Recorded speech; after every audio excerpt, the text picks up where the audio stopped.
Hello everyone. I know many of you listen while falling asleep. Before you drift off, leave a comment telling me where you're watching from. And don't forget to like and subscribe.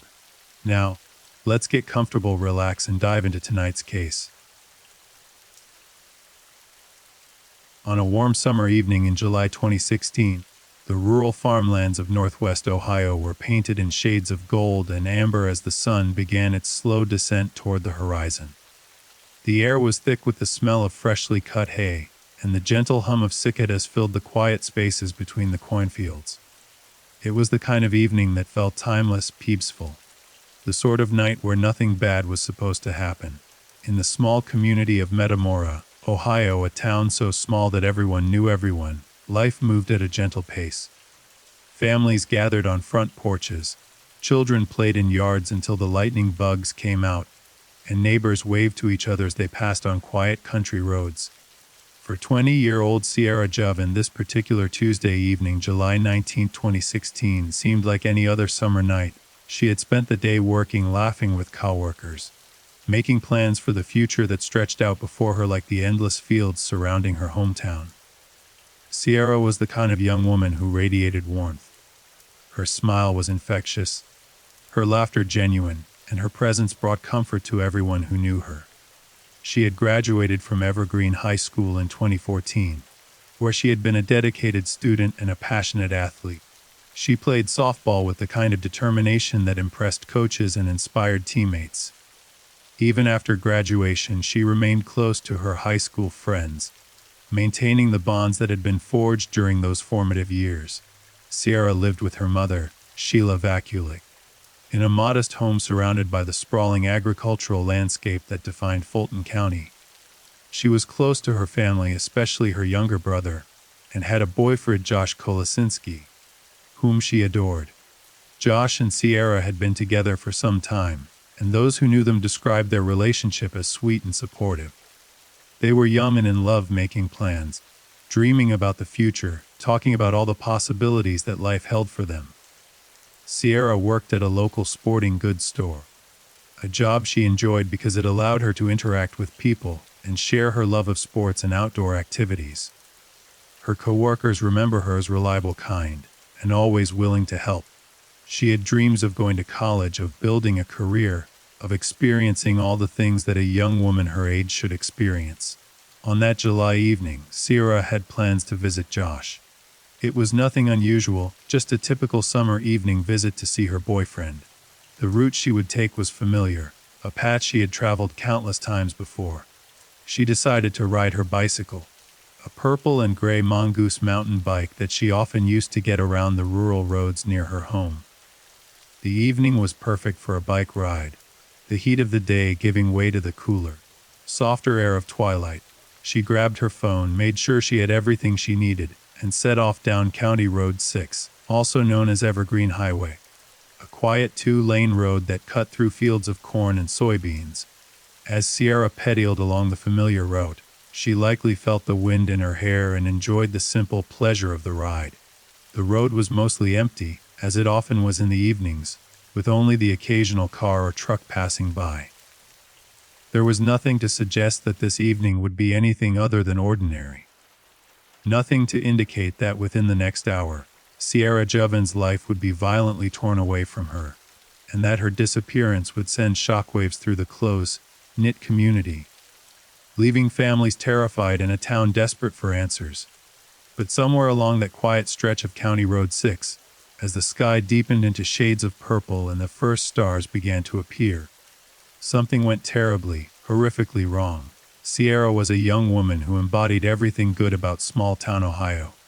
She had been raised with strong values, taught to be kind, to work hard, to care about others. Her mother, Sheila, had done everything she could to provide a stable, loving home for Sierra. Sheila worked hard, sometimes juggling multiple jobs to make ends meet, but she always made time for her children. She attended Sierra's softball games, cheered her on from the bleachers, celebrated her successes, and comforted her through disappointments. The bond between mother and daughter was strong, built on mutual respect and deep love. Sierra's personality was magnetic. Friends described her as someone who could light up a room. someone who made others feel valued and heard. She had a way of making people laugh, of finding joy in simple moments, of appreciating the beauty in everyday life. She loved animals, especially her family's dogs, and could often be found playing with them in the yard, or taking them for walks along the country roads. She loved music, often sharing her favorite songs with friends, creating playlists for different moods and occasions. She loved being outdoors, whether it was playing sports, going for bike rides, or simply sitting outside and watching the sunset. Her relationship with Josh was something she cherished deeply. They had met in high school and had grown together through those awkward teenage years into young adulthood. Josh was kind and attentive, and he cared about Sierra in a way that was evident to everyone who saw them together. They talked about the future, about where they wanted to live, about what kind of careers they wanted to pursue, about the possibility of marriage and children someday. They were building something together, creating a foundation for a shared life. On that July evening, Sierra was looking forward to seeing Josh, to spending a few hours together, talking and laughing and enjoying each other's company. As she rode her bike along County Road 6, Sierra had no reason to feel afraid. This was her community, her home, the place where she had grown up and where she felt safe. The people who lived along this road were neighbors, familiar faces, folks who waved when you passed them. Crime was rare in this part of Ohio, especially violent crime. People still left their doors unlocked, trusted their neighbors, believed that their children were safe playing outside. The idea that something terrible could happen here, on this quiet road, seemed almost impossible. But evil does not always announce itself with fanfare. Sometimes it lurks in the most unexpected places, hiding behind a familiar face, waiting for the perfect moment to strike. And on that warm July evening, evil was waiting along County Road 6. Around 7:15 in the evening, Sierra was pedaling her bike along the road, heading toward Josh's house. She was likely thinking about the evening ahead, maybe listening to music through her earbuds, or simply enjoying the peaceful ride. She was young, healthy, strong from years of playing sports. She was not someone who could be easily overpowered, not someone who would go down without a fight. But what happened next would test her strength, her will to survive, in ways that no one should ever have to endure. At approximately the same time, a man was driving along County Road 6 in a dark, colored motorcycle. This was not a random occurrence.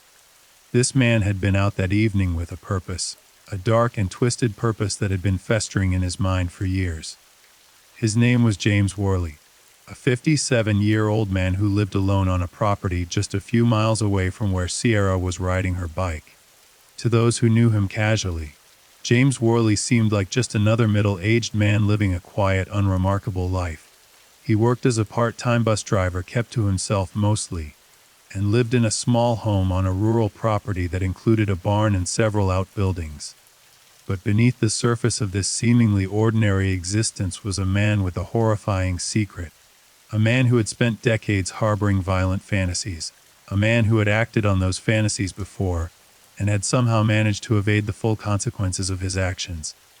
James Worley was a predator, a dangerous individual who should never have been allowed to live freely among the unsuspecting residents of Fulton County.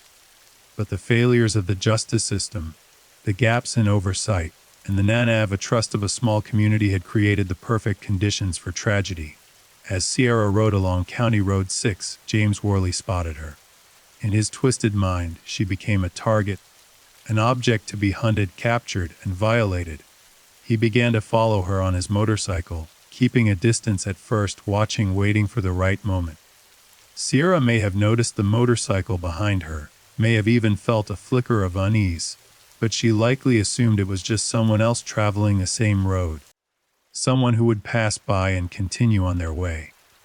She had no reason to believe that this person meant her harm, no way of knowing that the man on that motorcycle had done this before, had followed other women, had attacked before, and had gotten away with it. What happened next occurred in a matter of minutes, but those minutes would change everything. They would shatter a family, traumatize a community, and expose the horrifying truth about a man who had been hiding in plain sight for far too long. As Sierra continued pedaling, James Worley accelerated his motorcycle and pulled up alongside her. Witnesses who lived along County Road 6 would later report seeing a young woman on a bike and a man on a motorcycle in close proximity, moving together along the road. Some reported hearing raised voices, the sound of a struggle, the unmistakable noise of something violent happening. But in those crucial moments, no one fully understood what they were witnessing. No one realized that a young woman was fighting for her life right there on that quiet country road, and Worley pulled ahead of Sierra and then abruptly stopped his motorcycle, blocking her path. Sierra, startled and confused, tried to swerve around him, but Worley was ready. He grabbed at her, trying to pull her off her bike. Sierra fought back with everything she had. She was strong, athletic, and she was not going to be taken without a fight. She screamed, she kicked. She tried to break free from his grasp. The struggle was fierce and desperate. Sierra's bike fell to the ground, the sound of metal hitting pavement echoing in the quiet evening air. Witnesses later described hearing a woman's screams, the kind of screams that make your blood run cold, the kind of screams that signal pure terror. But in the confusion of the moment, in the fading light of dusk, no one could see exactly what was happening. Some thought it might be a domestic dispute. Others weren't sure what they were hearing. By the time anyone thought to call for help, it was too late. James Worley was a large man, significantly bigger and stronger than Sierra, and despite her fierce resistance, he eventually overpowered her. Using brute force and likely some kind of restraint, he subdued her, silenced her screams, and dragged her away from the road. The entire attack lasted only a few minutes, but in that short span of time, Sierra Joven was taken from the safety of her community and thrust into a nightmare from which she would never escape. Her bike was left lying on the side of County Road 6, abandoned and silent. Her phone was somewhere nearby, possibly dropped during the struggle, possibly still in her pocket. And Sierra herself was now in the hands of a monster, being transported to a location where no one would hear her screams, where no one would come to save her, where the unthinkable would occur. Within an hour of Sierra leaving her home, Josh Kolasinski began to worry. Sierra should have arrived at his house by now. The bike ride from her home to his was not long. Maybe 20 or 30 minutes at most, depending on her pace. When she didn't show up and didn't answer her phone, Josh felt a knot of anxiety forming in his stomach. He tried calling her multiple times, but the calls went unanswered. He sent text messages hoping for a quick reply, some explanation for the delay. But there was nothing, just silence. Josh's concern grew with each passing minute. This was not like Sierra. She was reliable, communicative, always let him know if plans changed. If she was running late, she would have texted. If her bike had broken down, she would have called. The fact that she wasn't responding to any of his attempts to reach her set off alarm bells in his mind. Something was wrong, he could feel it. Unable to shake the feeling of dread, Josh decided to retrace the route Sierra would have taken from her house to his. He got in his car and drove slowly along County Road 6, scanning the sides of the road, looking for any sign of her. The sun had set by now, and the darkness made the search more difficult, but Josh was determined. He had to find her. He had to know that she was okay. As he drove along the quiet road, his headlights sweeping across the fields and ditches, he saw something that made his heart drop. There, lying on the side of the road, partially in the grass, was a bicycle. Even from a distance, Josh recognized it. It was Sierra's bike, her purple and gray mongoose. He pulled over immediately, his hands shaking as he put the car in park and jumped out. The bike was on its side. The handlebars twisted, one of the pedals bent. It looked like it had been dropped suddenly, violently. Josh's mind raced. He tried to make sense of what he was seeing. Why would Sierra's bike be here? Abandoned on the side of the road. Where was she? He looked around frantically, calling her name, hoping to hear her voice, hoping she had simply wandered off to get help or was sitting nearby, maybe injured but okay. But there was no response. The only sounds were the distant chirping of crickets and the occasional passing car. Josh felt panic rising in his chest, a cold, suffocating fear that threatened to overwhelm him. He pulled out his phone with trembling fingers and dialed 911. The call came in to the Fulton County Sheriff's Office at approximately 8:40. 5 in the evening on July 19, 2016. Josh's voice was shaky and urgent as he explained the situation to the dispatcher. His girlfriend, Sierra Joven, had been on her way to his house and never arrived. He had found her bike abandoned on County Road 6, but there was no sign of her anywhere. She wasn't answering her phone. Something was terribly wrong. He needed help. He needed someone to find her. The dispatcher, trained to remain calm and gather information, asked Josh a series of questions. How long had Sierra been missing? What was she wearing? Did she have any medical conditions?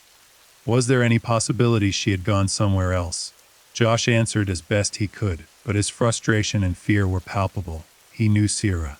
He knew this wasn't normal. She wouldn't just leave her bike and disappear. Something bad had happened. He could feel it in his bones. The dispatcher assured Josh that deputies were being sent to the location immediately, and that they would do everything they could to find Sierra. Within minutes, patrol cars from the Fulton County Sheriff's Office were dispatched to County Road 6. As the first deputies arrived on the scene, they found Josh standing near Sierra's abandoned bike, his face pale, his eyes wide with worry. The deputies immediately began to assess the situation, taking photographs of the bike, searching the immediate area for any clues, any sign of what had happened. The bike itself told a story. It had clearly been involved in some kind of struggle. The damage to the handlebars and pedals suggested it had been dropped forcefully or knocked over during an altercation. Deputies searched the surrounding area with flashlights, looking for footprints, tire tracks, any physical evidence that might explain Sierra's disappearance. They found scuff marks on the pavement, signs of a struggle that had taken place right there on the road.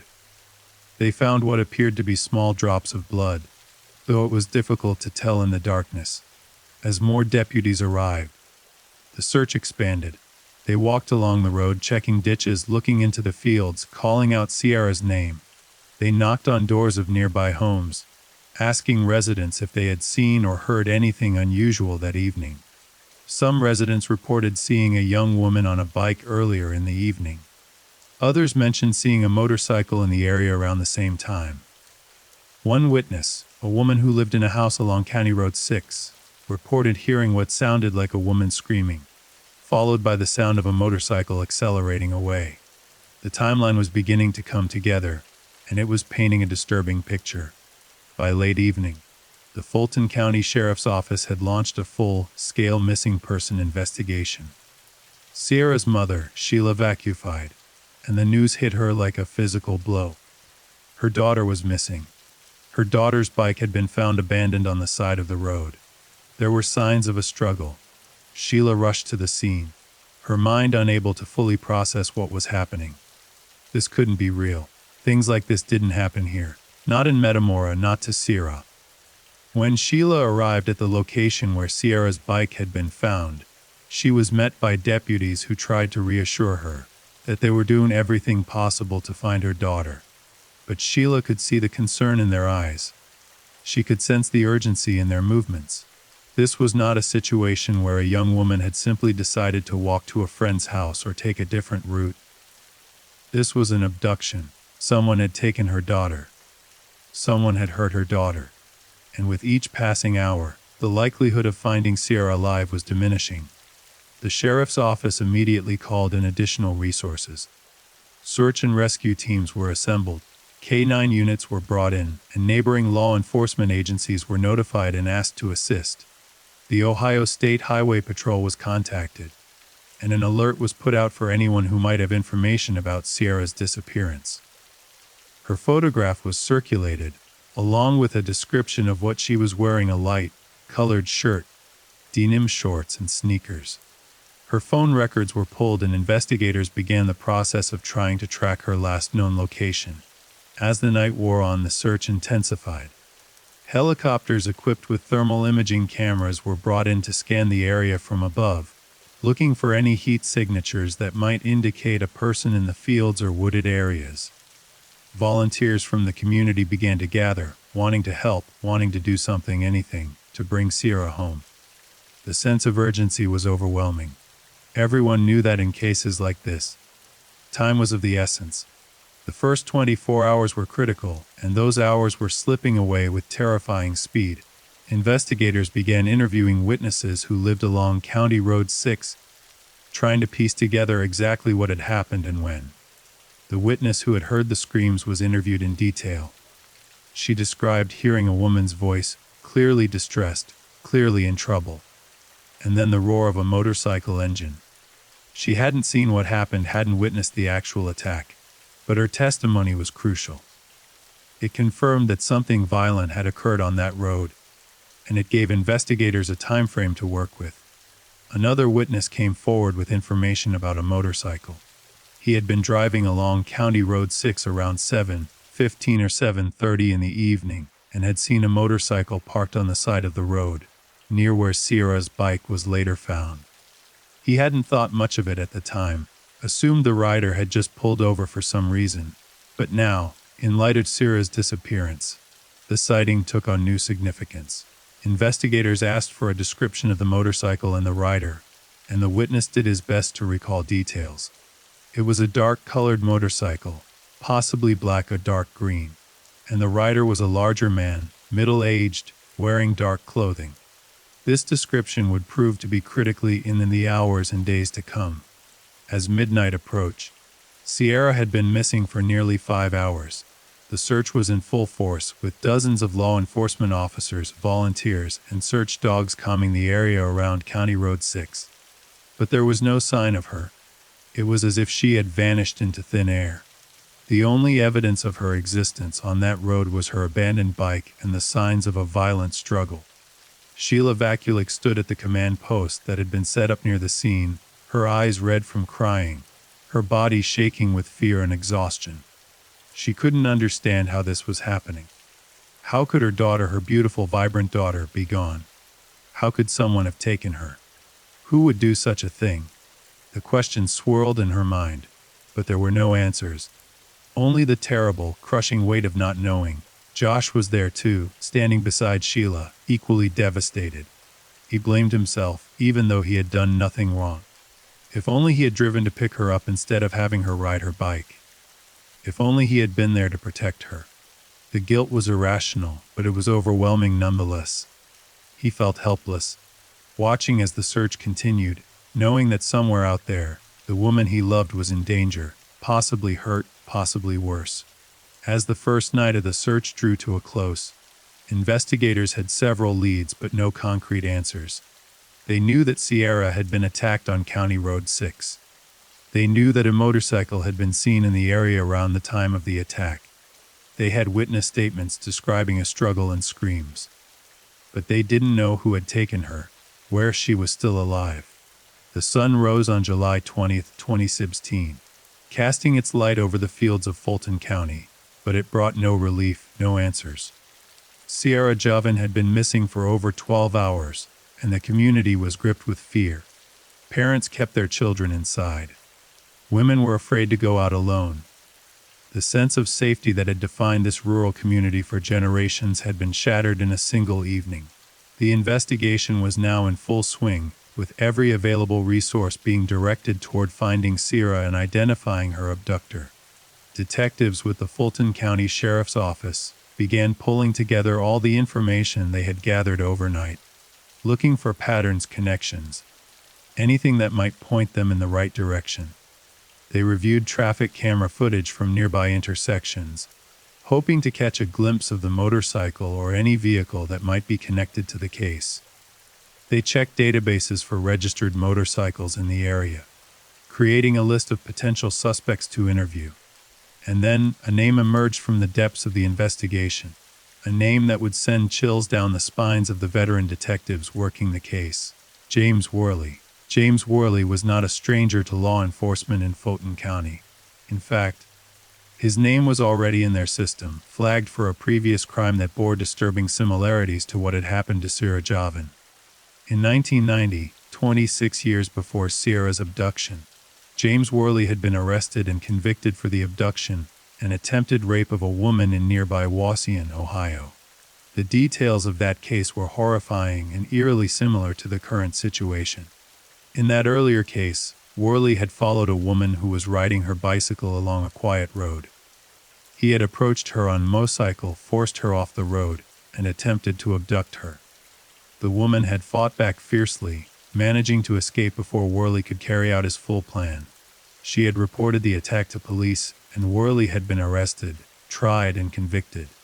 He had served time in prison, but due to various factors including plea deals and early release programs, he had not served a lengthy sentence. He had been released back into the community, required to register as a sex offender, but otherwise allowed to resume his life. When detectives pulled Worley's file and reviewed the details of his previous crime, the parallels were undeniable. A quiet rural road, a motorcycle, an attempted abduction. The modus operandi was nearly identical, and Worley lived just a few miles from where Sierra had been abducted. He owned property on County Road 20, a rural area with a house, a barn, and several outbuildings. He had privacy, isolation, the perfect setup for someone with dark intentions. Investigators immediately began to focus their attention on James Worley. They ran his vehicle registrations and confirmed that he owned a dark-colored motorcycle, matching the description given by witnesses. They pulled his work schedule and determined that he had not been working on the evening of July 19th, meaning he had no alibi for the time of Sierra's abduction.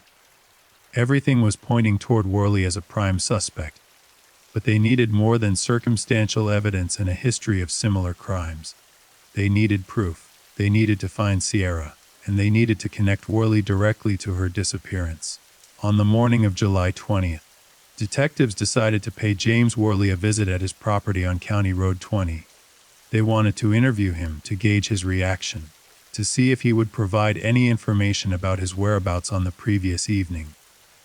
2 detectives drove out to Worley's property, a modest single-story home surrounded by overgrown grass and several outbuildings in various states of disrepair. The property had an unkempt, isolated feel to it, the kind of place where someone could do terrible things without anyone knowing. The detectives knocked on Worley's door, and after a moment he answered. James Worley was a large man, standing over 6 feet tall with a heavy build. He was 57 years old, with graying hair and a weathered face. When the detectives identified themselves and asked if they could speak with him, Worley's demeanor was calm, almost unnervingly so. He invited them inside, offered them a seat, and acted as if they were unusual about law enforcement showing up at his door. The detectives began their interview carefully, asking Worley general questions about his activities over the past few days. Worley claimed that he had been home the previous evening, doing work around his property. He said he hadn't gone anywhere, hadn't seen anything unusual. When the detectives asked if he owned a motorcycle, Worley confirmed that he did, but claimed he hadn't ridden it the day before. His answers were calm and measured, but there was something about his demeanor that struck the detectives as off. He was too calm, too controlled, too willing to engage with them without showing any sign of nervousness or concern. The detectives asked Worley if he would be willing to let them search his property. They explained that they were investigating the disappearance of a young woman and were talking to anyone in the area who might have information.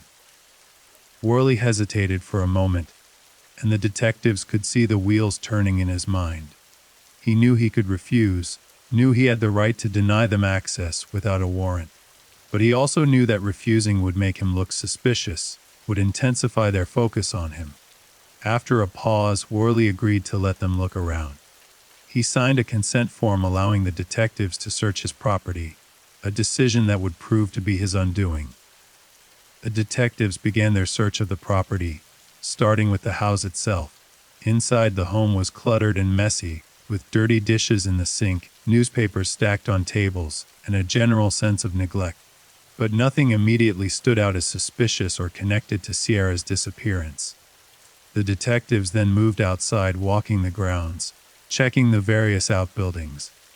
One of the outbuildings was a large barn, and it was here that the detectives' attention became sharply focused. The barn was old, constructed of weathered wood and metal siding, with large doors that opened into a dark interior. As the detectives approached the barn, they noticed fresh tire tracks in the dirt leading up to the entrance. Inside the barn, they found Worley's motorcycle, the same dark-colored bike that matched witness descriptions. But it was what else they found in the barn that would change the entire trajectory of the investigation.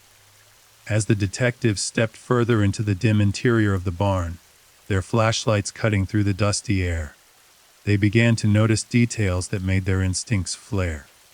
The barn was cluttered with tools, old furniture, and farming equipment. But there were certain items that seemed out of place, items that had no legitimate purpose in a barn.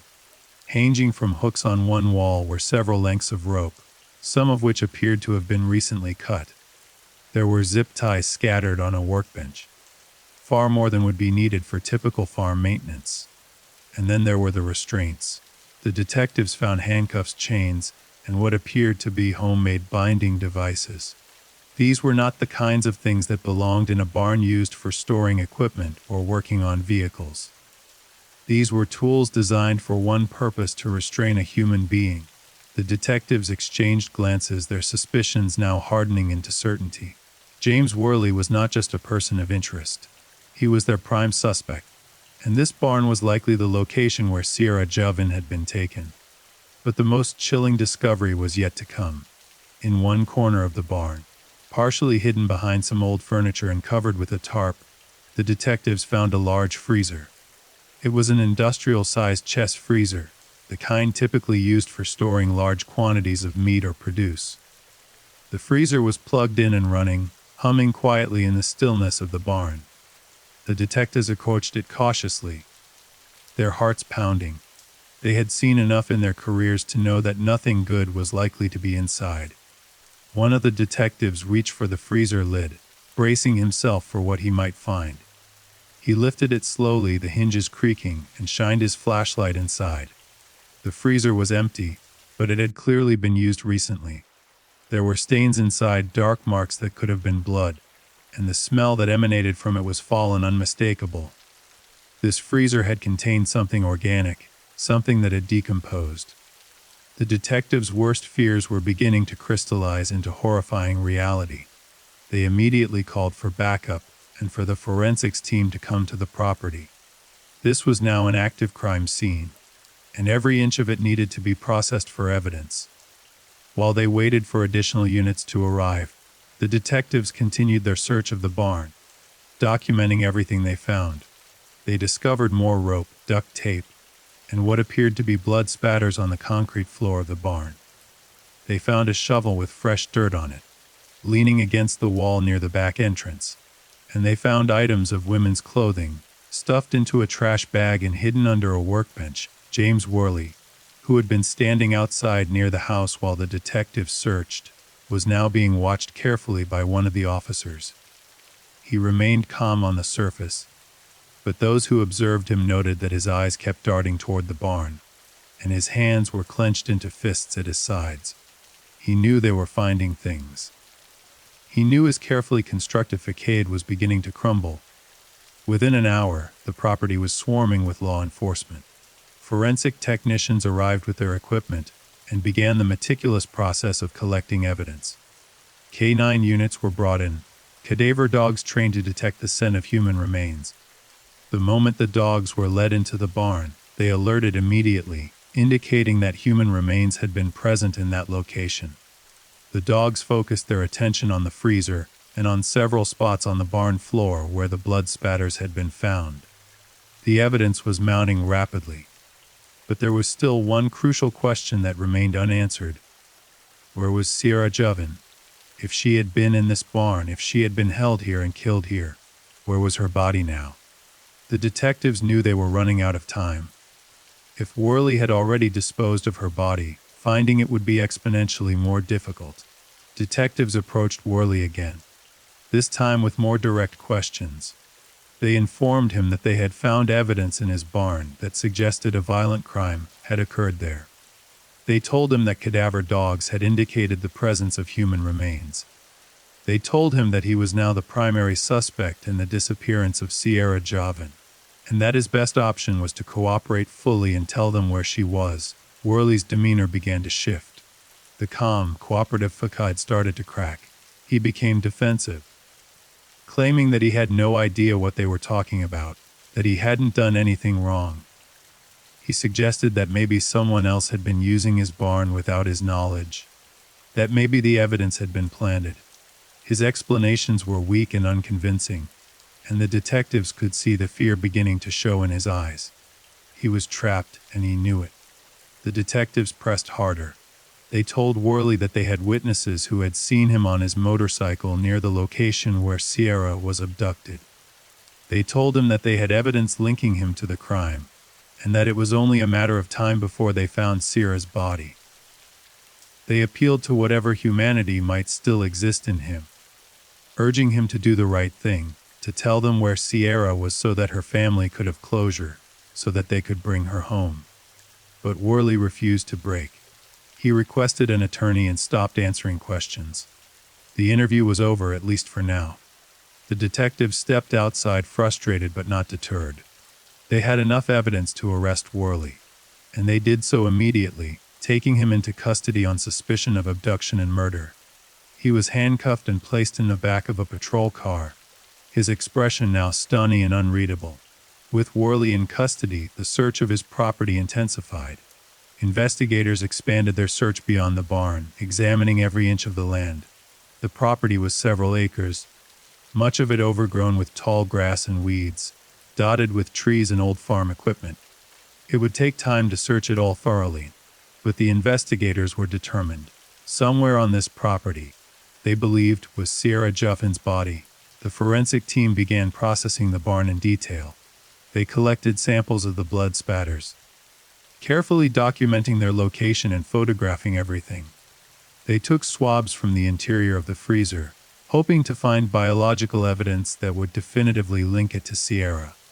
They collected the rope, the zip ties, the handcuffs, and all the other restraints they had found, bagging each item as evidence. They collected the clothing that had been hidden in the trash bag, hoping that DNA analysis might confirm whether it belonged to Sierra. As the forensic work continued inside the barn, other investigators began a systematic search of the outdoor areas. They used metal detectors to scan for anything buried beneath the surface. They brought in ground-penetrating radar equipment to look for disturbed soil that might indicate a grave. And they brought in more cadaver dogs to search the fields and wooded areas surrounding Worley's property. It was late afternoon on July 20th when one of the cadaver dogs alerted in a field behind Worley's barn. The handler called for the other investigators, and they converged on the spot where the dog had indicated. The area was overgrown with tall grass and weeds, but there was a section where the vegetation looked different, less established, as if the ground had been recently disturbed. The investigators began to carefully clear away the grass and weeds, and beneath the surface growth, they could see that the soil was indeed freshly turned. They began to dig carefully, methodically, knowing that if this was a grave, they needed to preserve as much evidence as possible. As they dug deeper, their shovels hit something solid. They slowed down, using their hands to brush away the dirt, and there, just a few feet below the surface, they found what they had been dreading. It was a body wrapped in a tarp and buried in a shallow grave. The investigators stopped immediately and called for the medical examiner. The scene needed to be processed by experts, and the body needed to be exhumed carefully to preserve any evidence that might be on it or around it. As they waited for the medical examiner to arrive, the investigators stood in solemn silence, the weight of what they had found pressing down on them. This was someone's daughter, someone's girlfriend, a young woman who should have had her whole life ahead of her. When the medical examiner arrived, the process of exhuming the body began. The tarp was carefully removed, and the body was revealed. Even though decomposition had begun and the body had been subjected to the elements, it was clear that this was a young woman, and the clothing matched the description of what Sierra Joven had been wearing when she disappeared. She was wearing denim shorts and a light-colored top, exactly as her family had described. The medical examiner conducted a preliminary examination at the scene, noting visible injuries and the condition of the body. There were signs of trauma, evidence that Sierra had been subjected to violence before her death. The exact cause of death would need to be determined through a full autopsy, but it was clear that she had suffered, that her final hours had been filled with terror and pain. The news of the discovery spread quickly through the law enforcement personnel on scene, and the grim task of notifying Sierra's family fell to the investigators who had been working the case. Sheriff Roy Miller of the Fulton County Sheriff's Office, along with the lead detectives, drove to Sheila Vakulik's home to deliver the news that no parent should ever have to hear.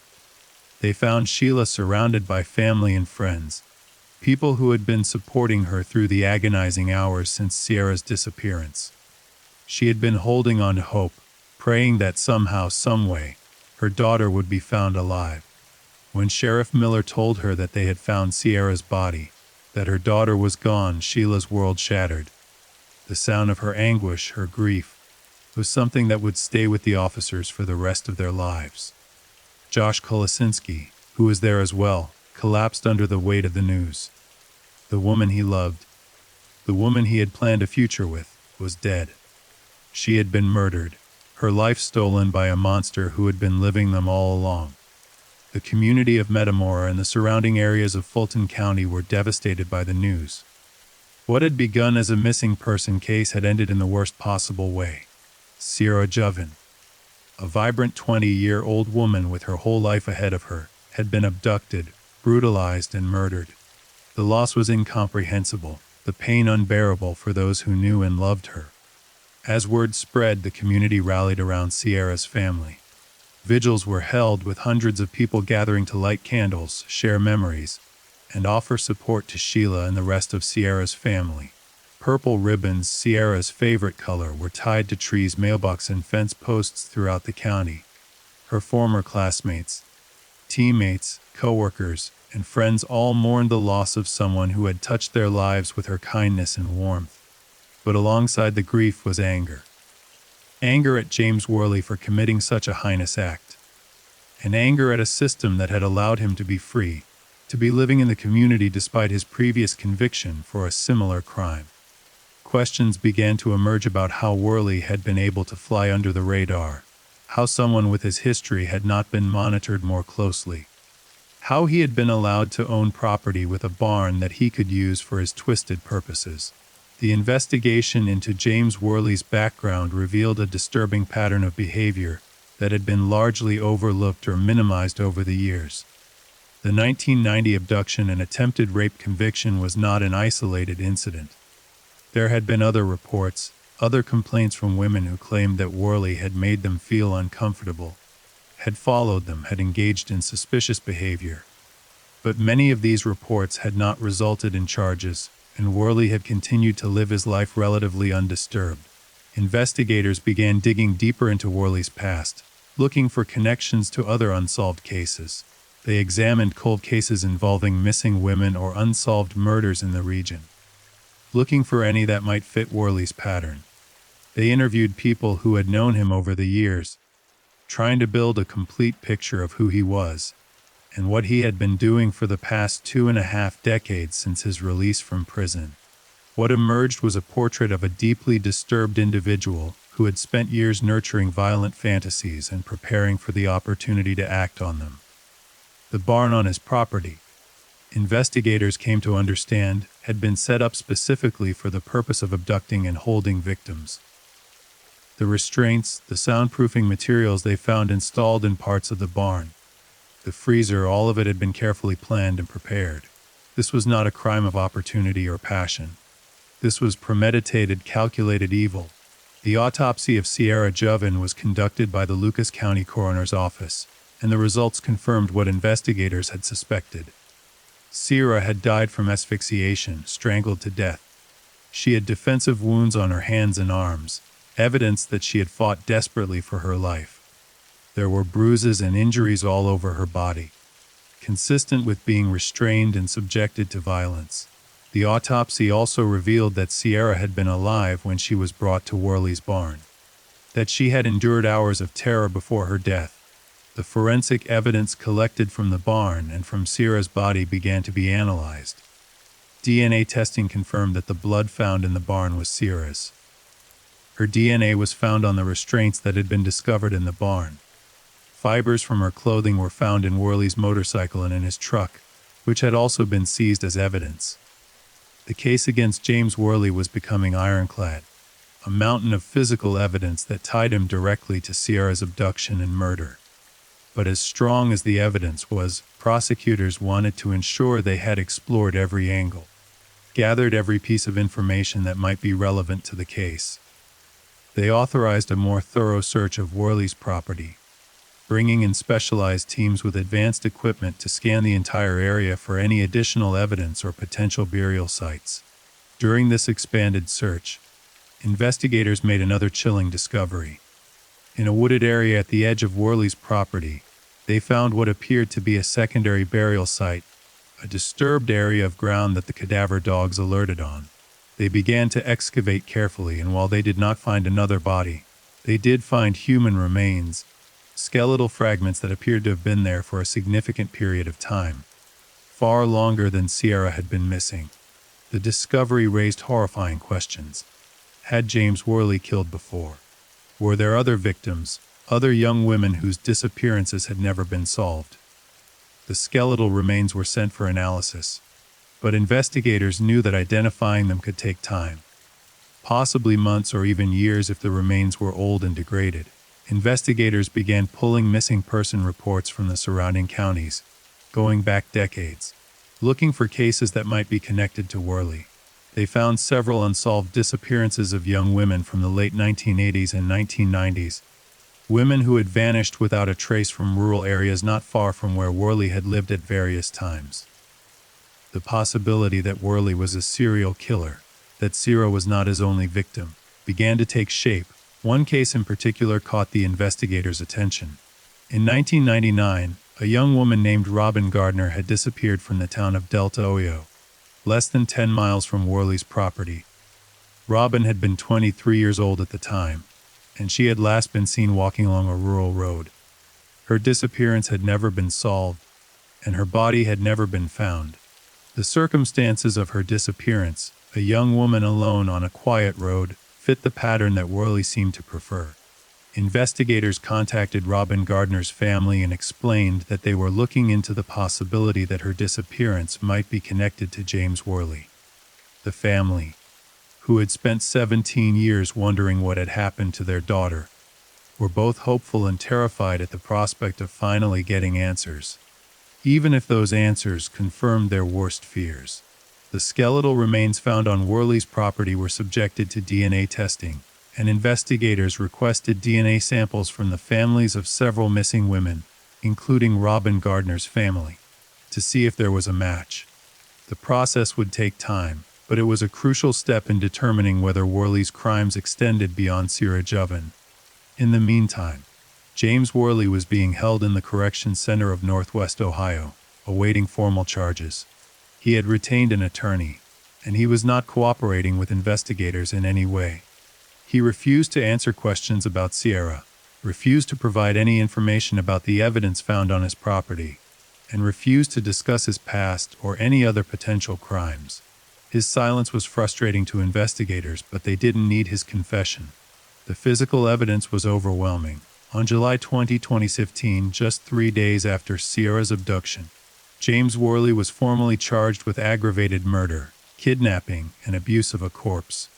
The aggravated murder charge carried the possibility of the death penalty, and prosecutors made it clear that they would be seeking the maximum punishment for Worley's crimes. The arraignment was brief, with Worley entering a plea of not guilty. He showed no emotion as the charges were read, his expression blank and cold. The community's reaction to the charges was one of relief mixed with ongoing grief. Justice was being pursued, but it would never bring Sierra back. Sheila Vakulik attended the arraignment, sitting in the courtroom and staring at the man who had murdered her daughter. She wanted to see his face, wanted him to know that she was there, that she would be there for every court appearance, every hearing, every moment of the legal process that would follow. She wanted him to know that Sierra was not forgotten, that her life had mattered, that he would be held accountable. In the days and weeks following Sierra's murder, the community began the painful process of mourning and healing. A celebration of life service was held for Sierra, attended by hundreds of people whose lives she had touched. Friends shared stories of her kindness, her sense of humor, her dreams for the future. Coaches talked about her dedication to softball, her competitive spirit, her loyalty to her teammates. Josh Kolasinski spoke about the love they had shared, the plans they had made, and the devastation of losing her. It was a heartbreaking reminder of all that had been stolen from Sierra. All the moments she would never experience, all the joy she would never know. Sheila Vakulik, in her grief, made a decision that would honor her daughter's memory and potentially save other lives. She began advocating for changes to Ohio's laws regarding sex offenders and violent criminals. She wanted stricter monitoring, longer sentences, and better tracking systems to ensure that people like James Worley could not slip through the cracks and victimize others. She wanted Sierra's death to mean something, to lead to changes that would protect other young women from suffering the same fate. Her advocacy efforts gained traction quickly. The case had garnered significant media attention, not just in Ohio but across the country. The story of a young woman abducted while riding her bike on a quiet country road resonated with people everywhere, and many were outraged to learn that her killer was someone who had committed a similar crime decades earlier and had been released. There were calls for legislative reform, for Sierra's law, which would create a violent offender database similar to the sex offender registry, and would impose stricter monitoring requirements on individuals convicted of violent crimes. As the legal process moved forward, investigators continued to work on the case, building the strongest possible prosecution. They interviewed everyone who'd ever known Worley, looking for additional information about his behavior and potential crimes. They searched through his personal belongings, his computer, his phone records, looking for anything that might provide insight into his mindset or reveal connections to other victims. What they found was deeply disturbing. On Worley's computer, they discovered searches related to abduction, restraints, and methods of killing. They found images he had saved, photographs of women who appeared to be unaware they were being photographed, taken from a distance in public places. They found handwritten notes in his home, journals where he had detailed violent fantasies involving women.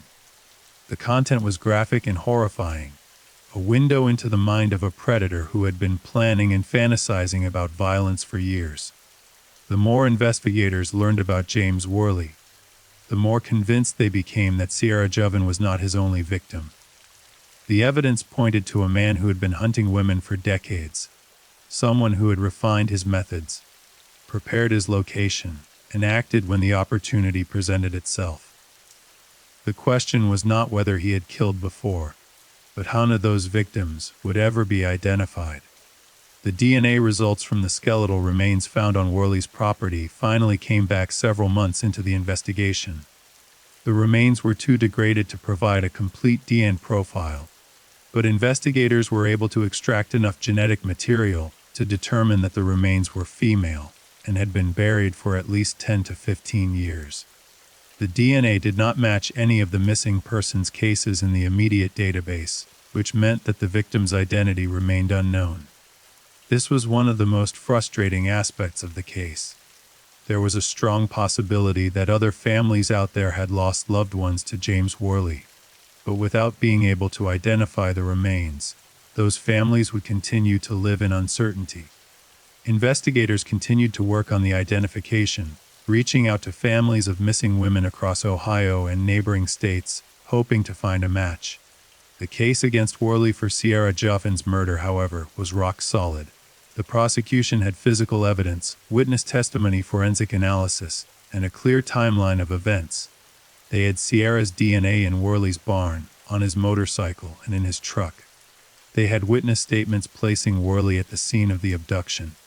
They had the cadaver dog alerts and the discovery of Sierra's body buried on Worley's property. And they had Worley's history of similar crimes, establishing a pattern of behavior. As the case moved toward trial, Worley's defense team faced an uphill battle. The evidence was overwhelming, and there was no credible alternative explanation for it. Their strategy seemed to focus on trying to avoid the death penalty rather than proving Worley's innocence, which even they seemed to recognize was impossible, given the mountain of evidence against him. The trial was scheduled for the summer of 2018, nearly 2 years after Sierra's murder. In the months leading up to the trial, Both the prosecution and defense engaged in the typical pre-trial motions and preparations.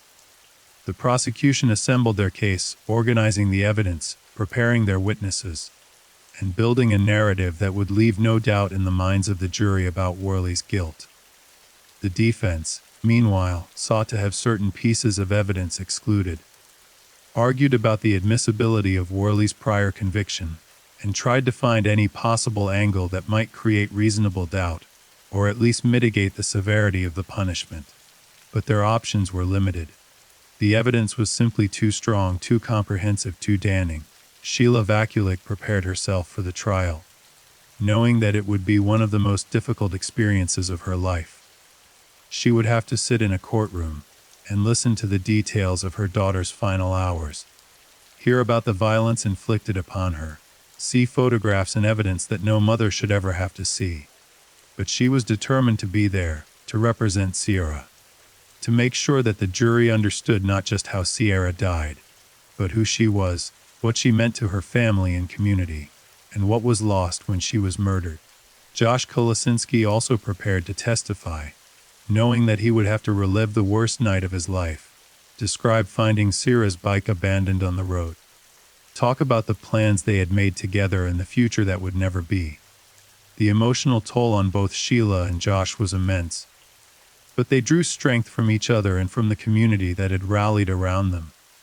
As the trial date approached, media interest in the case intensified. Reporters from across Ohio and beyond descended on Fulton County, ready to cover what was certain to be a high-profile and emotionally charged trial. The story had all the elements that capture public attention: a young, innocent victim, a brutal and senseless crime, a predator who'd been allowed to remain free despite previous offenses, and a grieving family seeking justice. The community itself was divided in some ways about the death penalty. Some believed that Worley deserved to die for what he had done to Sierra, that execution was the only appropriate punishment for such a heinous crime. Others, while recognizing the severity of his actions, were opposed to the death penalty on principle, and hoped that life in prison without parole would be the sentence. But everyone agreed on one thing: James Worley needed to be held accountable, needed to spend the rest of his life paying for what he had done.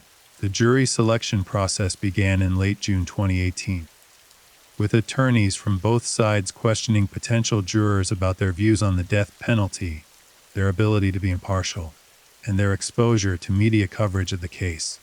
Finding jurors who had not heard about the case was difficult given the extensive coverage, but eventually, a jury was seated, composed of 12 individuals who would be tasked with deciding James Worley's fate. The trial officially began on July 16, 2018, almost exactly 2 years after Sierra Joven's murder. The courtroom was packed with family members, friends, media representatives, and members of the public who wanted to witness justice being served. Security was tight, given the emotional nature of the case and the potential for outbursts. The prosecution's opening statement was powerful and emotional. The lead prosecutor walked the jury through the events of July 19, 2016, describing Sierra as a vibrant young woman who was simply riding her bike to see her boyfriend on a beautiful summer evening. He described how James Worley, a predator who had been hunting for an opportunity, spotted her and made the decision to take her life. He outlined the evidence that would be presented, the physical proof that would leave no doubt about Worley's guilt. Sierra Joven was 20 years old. The prosecutor told the jury, his voice steady but filled with emotion. She had dreams. She had plans. She had people who loved her. And on July 19, 2016, James Worley took all of that away. He didn't just take her life. He took her future, her possibilities, everything she could have been. And the evidence will show beyond any shadow of doubt that he is responsible for her death. The defense's opening statement was brief and subdued. The attorney acknowledged that a terrible tragedy had occurred, that Sierra Joven's death was a loss that had affected many people. But he urged the jury to consider all the evidence carefully, to not let emotion override reason, and to remember that the burden of proof was on the prosecution. It was a weak opening, and everyone in the courtroom could sense it. The defense knew they had almost no chance of winning an acquittal, and their statement reflected that reality. The prosecution began presenting its case, calling witness after witness to the stand. Josh Kolasinski was among the first to testify, his voice shaking as he described the last conversation he had with Sierra. How she had told him she was on her way over, how excited she was to see him. He described the growing panic he felt when she didn't arrive, the desperate search that led him to find her bike abandoned on the road. His testimony was heart-wrenching, and several jurors were visibly moved, some wiping away tears. Sheila Vakulik also testified, speaking about her daughter's character, her kindness, her love of life. She described the close relationship they shared, the plans Sierra had for the future, the devastation of losing her only daughter. Her testimony was brief but powerful, humanizing Sierra for the jury, ensuring they understood that this was not just a case number or a statistic, but a real person whose life had been violently stolen. The prosecution then called the witnesses who had been on County Road 6 on the evening of July 19, 2016. The woman who had heard the screams took the stand, her hands trembling as she recalled that terrible sound. She described how she had been in her kitchen preparing dinner when she heard a woman's voice, clearly distressed, clearly screaming for help. She said she had run to her window and looked out, but by the time she got there, all she could see was a motorcycle speeding away down the road.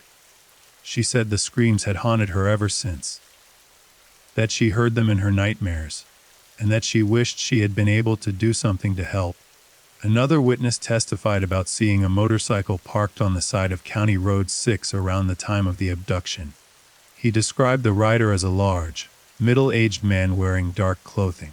When shown a photograph of James Worley, the witness confirmed that Worley matched the general description of the man he had seen, though he admitted he hadn't gotten a close enough look to make a definitive identification.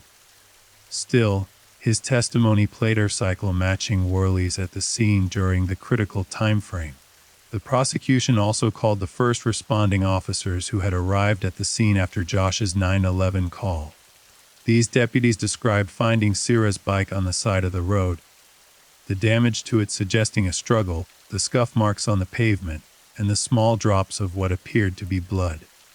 They testified about the immediate search that was launched, the growing sense of urgency as hours passed with no sign of Sierra, and the witness statements that began to paint a picture of an abduction.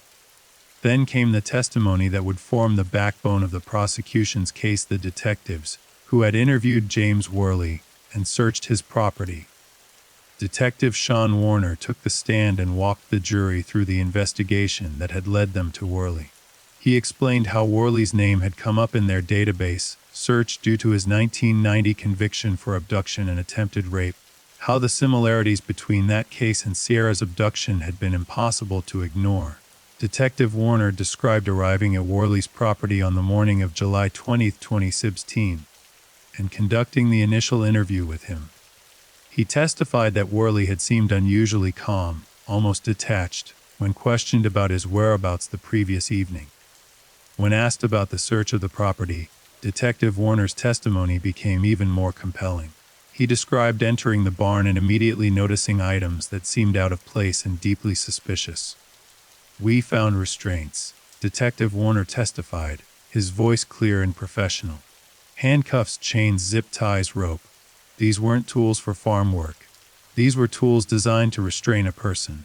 We found a freezer that had clearly been used recently, and the cadaver dogs alerted on it immediately, indicating human remains had been inside." The prosecution introduced photographs of the barn into evidence, and these images were displayed on screens throughout the courtroom. The jury saw the interior of that dark, cluttered space, saw the restraints hanging on the walls, saw the freezer where Sierra had likely been kept after her death. Several jurors looked disturbed by the images, and Sheila Vakulik, sitting in the gallery, had to look away, unable to bear seeing the place where her daughter had suffered. Detective Warner then testified about the search of the property that had led to the discovery of Sierra's body. He described how the cadaver dogs had alerted in the field behind the barn, how they had carefully excavated the area, and how they had found Sierra's body wrapped in a tarp and buried in a shallow grave. His testimony was matter-of-fact, professional, but the emotional weight of what he was describing was palpable in the courtroom. The medical examiner, Dr. Cynthia Baser, was called to testify about the autopsy she had performed on Sierra's body. Her testimony was clinical and detailed, describing the injury Sierra had sustained and the cause of death.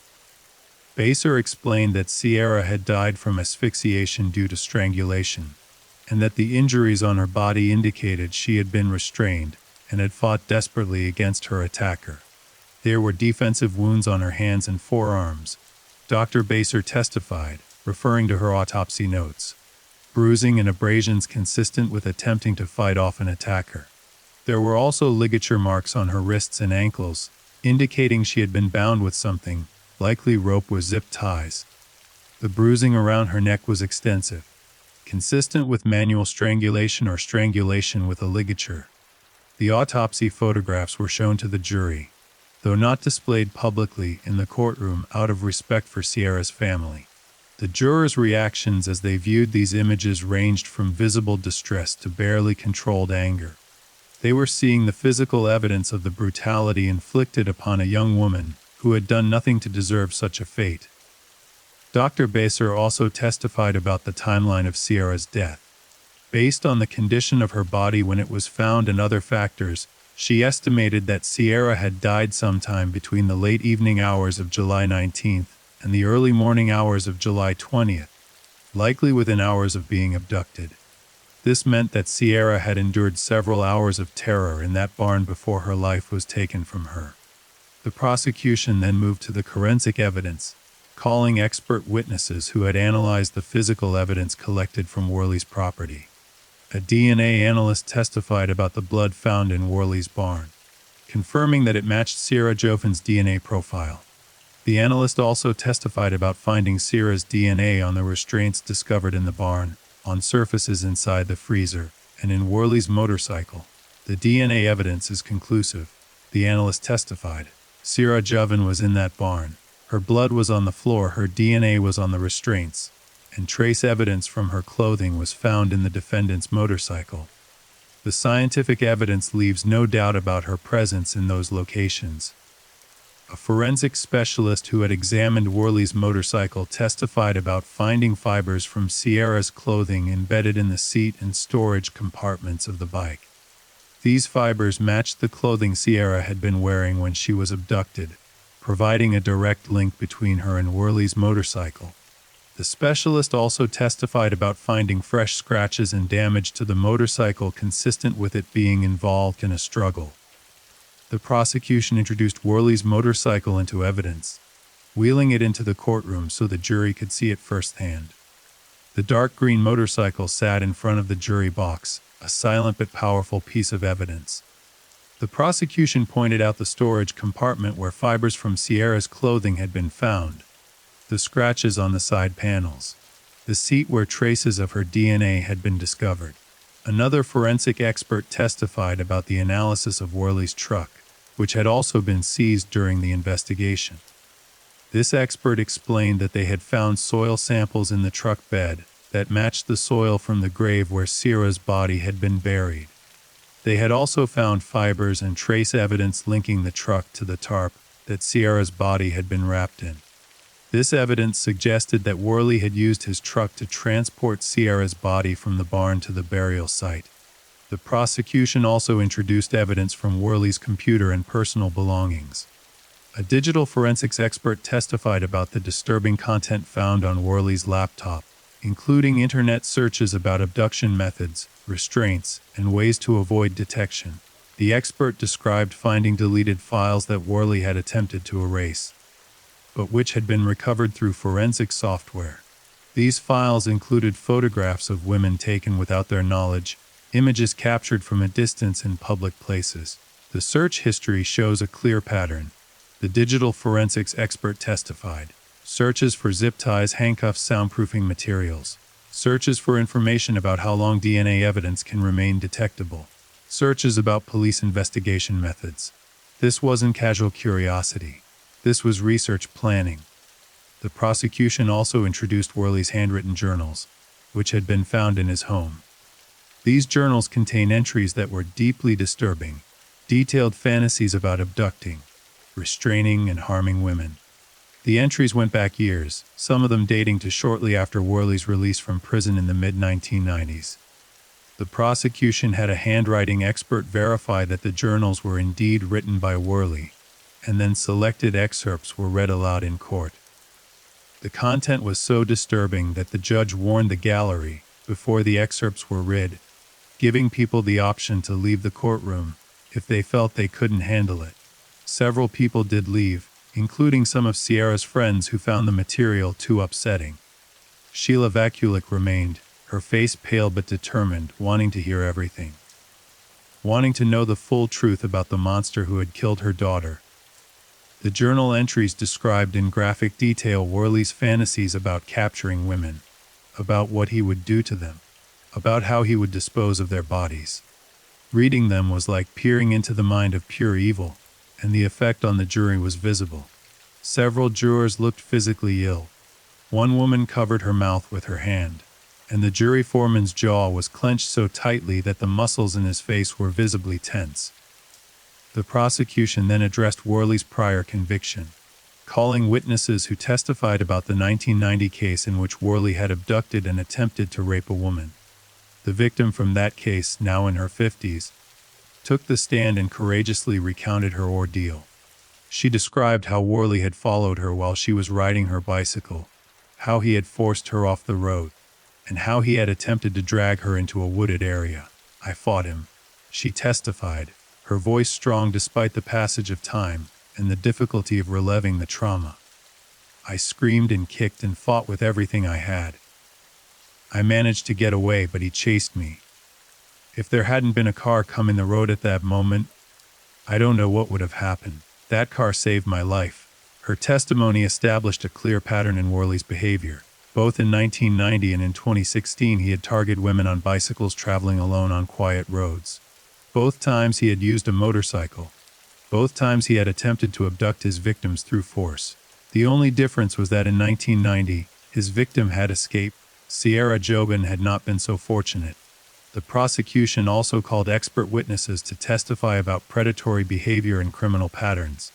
A forensic psychologist explained how certain types of offenders develop specific methods and preferences, how they refine their techniques over time, and how they often repeat similar patterns when they commit crimes.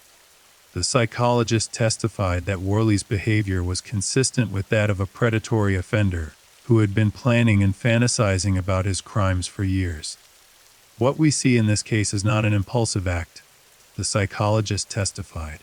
"This is a planned, premeditated crime meted by someone who had prepared for it. The barn was set up as a location to hold a victim. The restraints were purchased and positioned ahead of time. The burial location was likely selected in advance. This was not a crime of passion. This was a crime of calculation." As the prosecution's case continued, they presented evidence about the timeline events on July 19 and 20, 2016. Cell phone tower data placed Worley's phone in the vicinity of County Road 6 at the time of Sierra's abduction. GPS data from his truck showed that it had been driven to the area behind his barn where Sierra's body was buried, and the time frame matched the period between when she was likely killed and when her body was discovered. The prosecution also introduced evidence about items found in Worley's possession that had belonged to Sierra. A purple scrunchie that Sierra had been wearing in her hair was found in a drawer in Worley's home. Her bicycle helmet, which she had been wearing when she was abducted, was found in Worley's barn, hidden behind some equipment. These items served as trophies, mementos of his crime, further evidence of his guilt and his depravity. After more than 2 weeks of testimony, the prosecution rested its case. They had presented a comprehensive, devastating array of evidence that painted an undeniable picture of James Worley's guilt. The physical evidence, the forensic analysis, the witness testimony, the behavioral patterns, everything pointed to Worley as Sierra Jovin's killer. The defense's case was brief and largely ineffective. Worley's attorney called only a handful of witnesses, none of whom could refute the mountain of evidence the prosecution had presented. The defense tried to suggest that the evidence was circumstantial, that there was no direct eyewitness to the actual murder, But this argument fell flat given the overwhelming physical evidence placing Sierra in Worley's barn and showing that she had died there. The defense called a forensic expert who attempted to raise questions about the DNA evidence, suggesting that contamination was possible or that the evidence collection might have been flawed. But under cross-examination, the prosecution systematically dismantled these arguments, pointing out that multiple independent tests had been conducted, that proper protocols had been followed, and that the DNA matches were unambiguous. The defense also attempted to paint Worley as mentally ill, suggesting that he was not fully responsible for his actions due to psychological issues. They called a psychologist who had evaluated Worley and who testified that he showed signs of various personality disorders and antisocial tendencies. But the prosecution countered by pointing out that having a personality disorder did not mean someone was legally insane or unable to understand right from wrong. Worley had clearly understood what he was doing. He had planned it, prepared for it, and attempted to cover it up afterward. James Worley himself did not testify. His attorneys advised him against it, knowing that he would be torn apart under cross-examination and that his testimony would likely do more harm than good. So he remained silent, sitting at the defense table throughout the trial, showing little emotion, rarely even looking at the witnesses or the jury. After the defense rested, both sides presented their closing arguments. The prosecution's closing argument was powerful and emotional, summarizing the evidence and appealing to the jury's sense of justice. Sierra Javan was 20 years old, the prosecutor said, his voice resonating through the courtroom.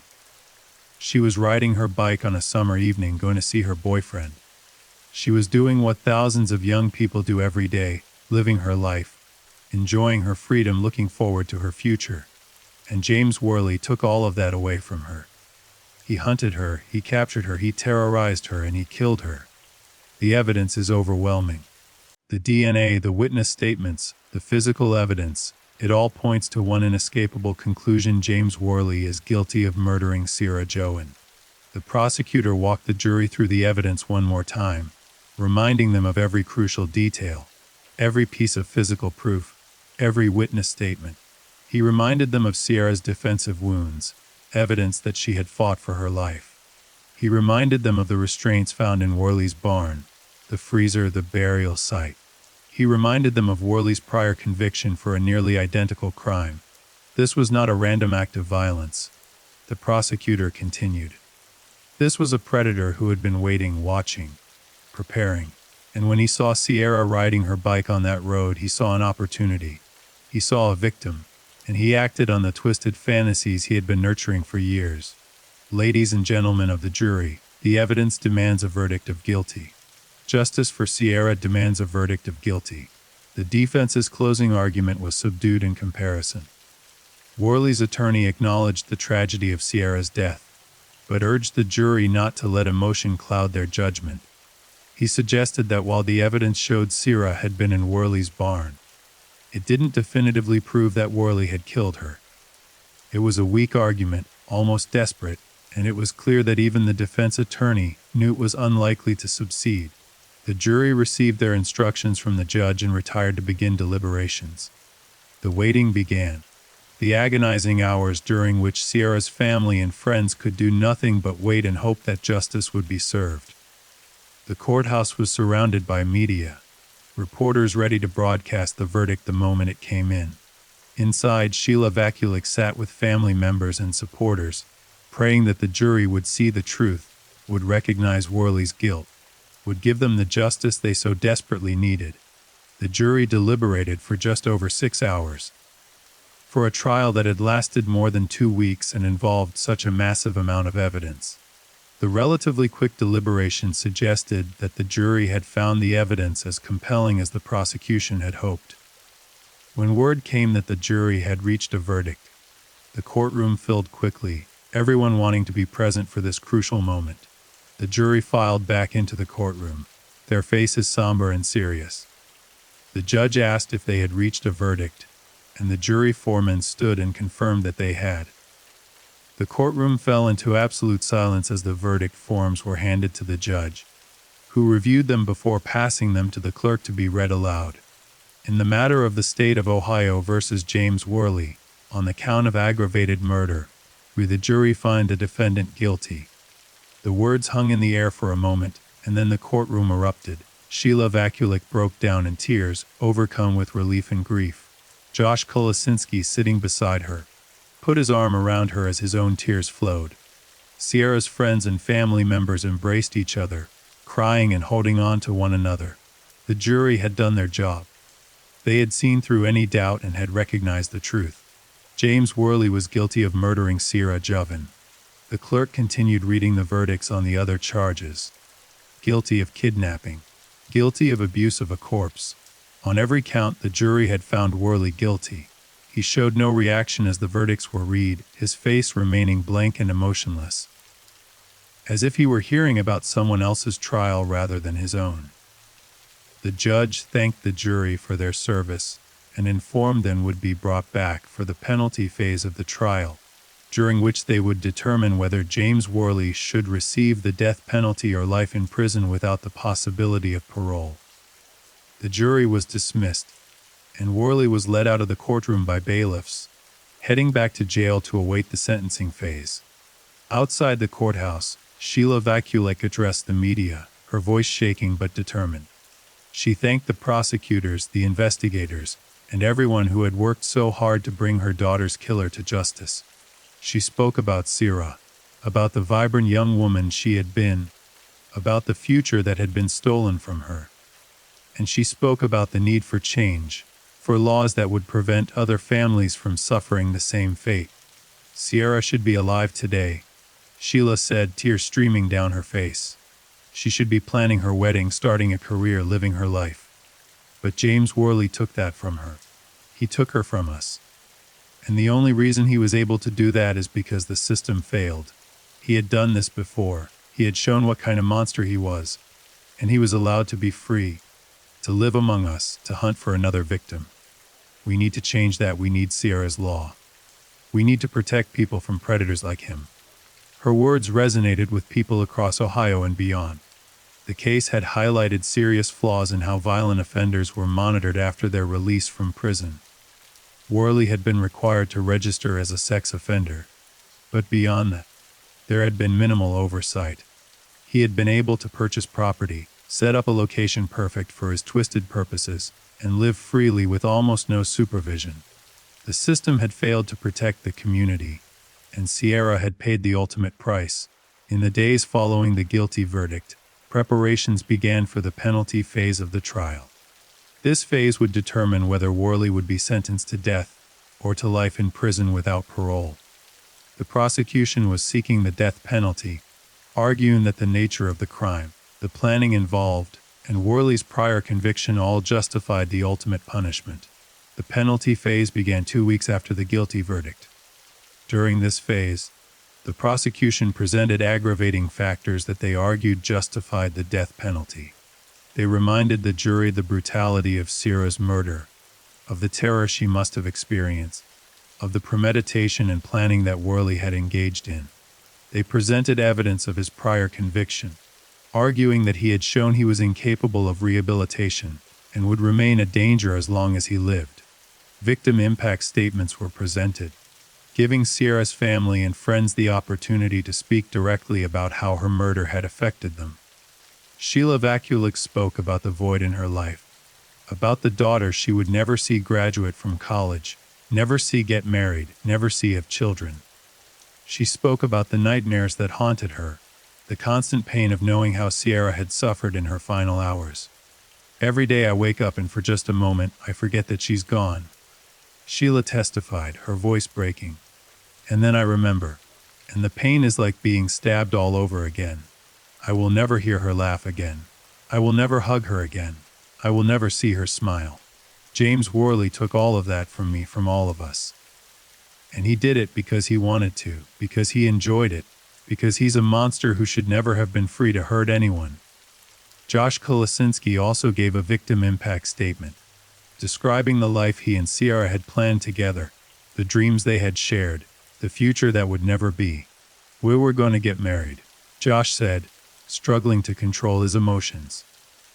We talked about it all the time. We talked about where we would live, how many kids we wanted, what we would name them. We had our whole lives ahead of us. And in one night, one terrible night, it was all taken away. I lost the love of my life. I lost my future. And I have to live with that every single day. Sierra's friends spoke about the impact her death had on them. How they no longer felt safe, how they were afraid to go out alone, how they had lost their sense of security and innocence. Her former softball coaches and teammates spoke about her dedication, her spirit, her kindness. Teacher after teacher described her as a bright, engaged student with tremendous potential. The defense, in their portion of the penalty phase, attempted to present mitigating factors that might convince the jury to spare Worley's life. They called family members who testified that Worley had had a difficult childhood, that he had been abused and neglected. They called mental health experts who testified about his various psychological issues. But their efforts seemed hollow in the face of the overwhelming evidence of what Worley had done and the suffering he had caused. After hearing all the evidence and testimony in the penalty phase, the jury once again retired to deliberate. They had to decide unanimously whether the aggravating factors outweighed the mitigating factors and whether James Worley should be sentenced to death. The jury deliberated for nearly 8 hours over 2 days. When they returned with their decision, the courtroom was once again packed with people waiting to hear the outcome. The tension was palpable as the jury foreman stood to deliver their decision. The jury recommended death. They had unanimously concluded that the aggravating factors, the brutal nature of the crime, the planning and premeditation, Worley's prior conviction, and the vulnerability of the victim, outweighed any mitigating factors the defense had presented. In their view, James Worley deserved the ultimate punishment for his crimes. The judge, after receiving the jury's recommendation, scheduled a formal sentencing hearing for several weeks later. In Ohio, while the jury makes a recommendation regarding the death penalty, the final decision rests with the judge. Judge Joseph Schieffer would review all the evidence, consider the jury's recommendation, and make the ultimate determination about James Worley's sentence. In the weeks leading up to the sentencing hearing, the community continued to process the verdict and what it meant. For many, there was a sense of relief that justice had been served, that Worley would never be able to hurt anyone again. But there was also profound sadness, a recognition that no verdict, no sentence, could ever bring Sierra back or undo the terrible harm that had been done. Sheila Vakulik continued her advocacy work during this time, pushing forward with efforts to create Sierra's law. She met with state legislators, gave interviews to media outlets, and worked tirelessly to turn her daughter's death into something that might save other lives. The proposed legislation would create a database to track violent offenders similar to the sex offender registry, and would impose stricter monitoring and reporting requirements on individuals convicted of violent crimes. The response to Sheila's advocacy was overwhelmingly positive. Legislators from both political parties expressed support for the concept, recognizing that the current system had significant gaps that allowed dangerous individuals to slip through the cracks. Community members rallied behind the effort, attending town halls, writing letters to their representatives, and sharing Sierra's story to raise awareness about the need for reform. The sentencing hearing took place in September 2018. The courtroom was once again filled to capacity with Sierra's family, friends, media representatives, and members of the public, all present to witness this final chapter of the legal proceedings. James Worley was brought into the courtroom in shackles, his expression as blank and emotionless as it had been throughout the trial. Judge Schieffer began the hearing by acknowledging the difficulty of the decision before him and the responsibility he bore in determining the appropriate sentence.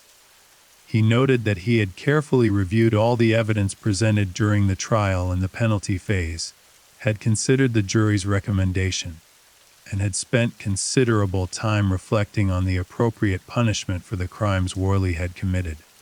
The judge then allowed both the prosecution and defense to make final statements before he announced his decision.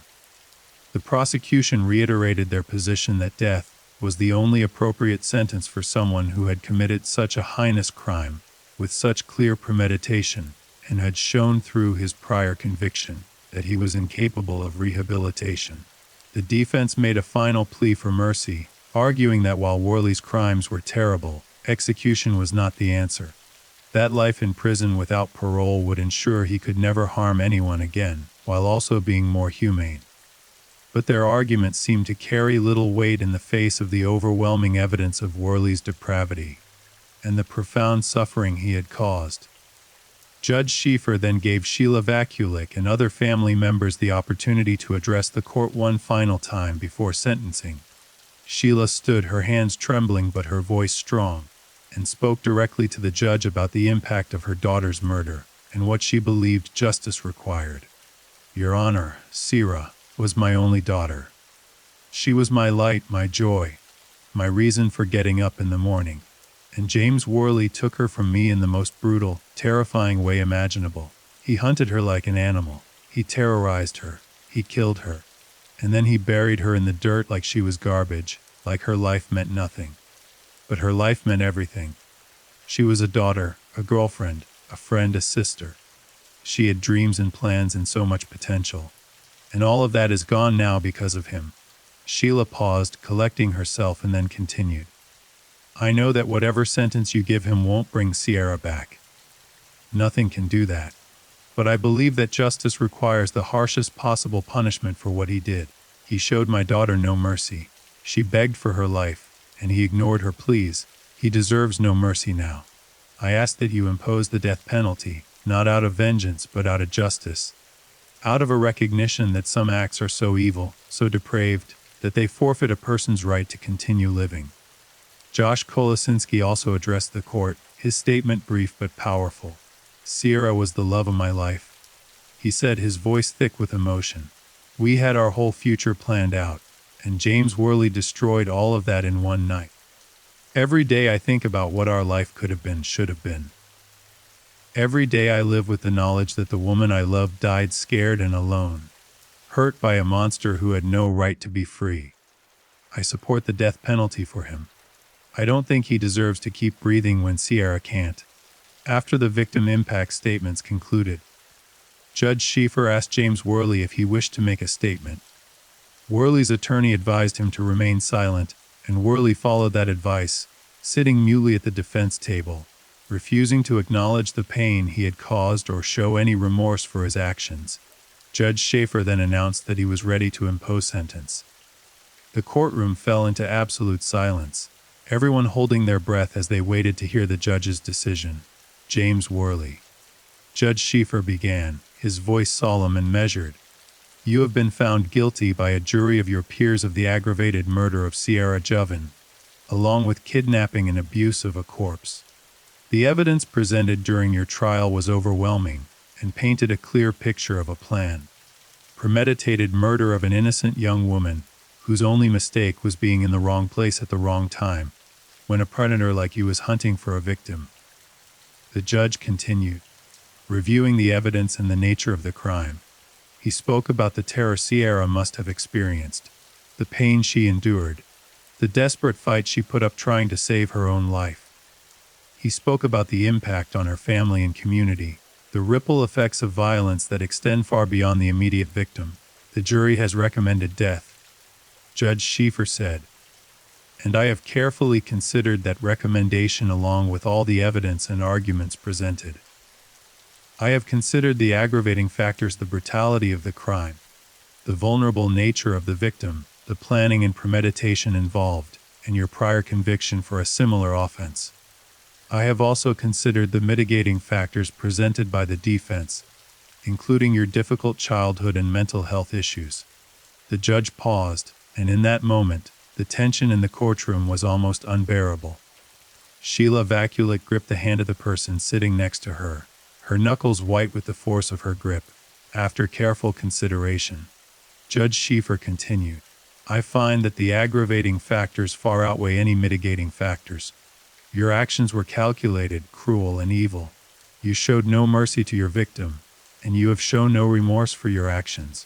You represent a continuing danger to society, as evidenced by your prior conviction for a similar crime, and the fact that offended in nearly identical fashion decades later. Therefore, I accept the jury's recommendation and sentence you to death for the aggravated murder of Sierra Joven." The words seemed to echo in the courtroom. Death. James Worley would be executed for his crimes. Sheila Vakulik collapsed into the arms of those around her, sobbing with a mixture of relief and grief. The sentence could never bring Sierra back, could never undo the horror she had experienced, but it was justice, the fullest measure of justice that the legal system could provide. The judge also imposed consecutive sentences for the other charges, life in prison without parole for kidnapping, and additional years for abuse of a corpse. Even if the death sentence were ever overturned on appeal, Worley would never be free again. He would spend the rest of his life behind bars, either on death row awaiting execution or serving life sentences with no possibility of release. As Worley was led out of the room for the final time, he still showed no emotion, no acknowledgement of what had just occurred. He had been sentenced to die for his crimes, and he seemed completely unmoved by it. For those who had followed the case, his lack of emotion, his complete absence of remorse, only reinforced the rightness of the sentence. This was a man who felt nothing for the suffering he had caused, who saw his victims as objects rather than human beings. Outside the courthouse, Sheila Vakulik addressed a crowd of media and supporters. She thanked everyone who had stood by her family, who had fought for justice for Sierra, who had supported the effort to create meaningful change through Sierra's law. Today, justice was served. Sheila said, her voice steadier now. James Worley will pay the ultimate price for what he did to my daughter. But our work isn't done.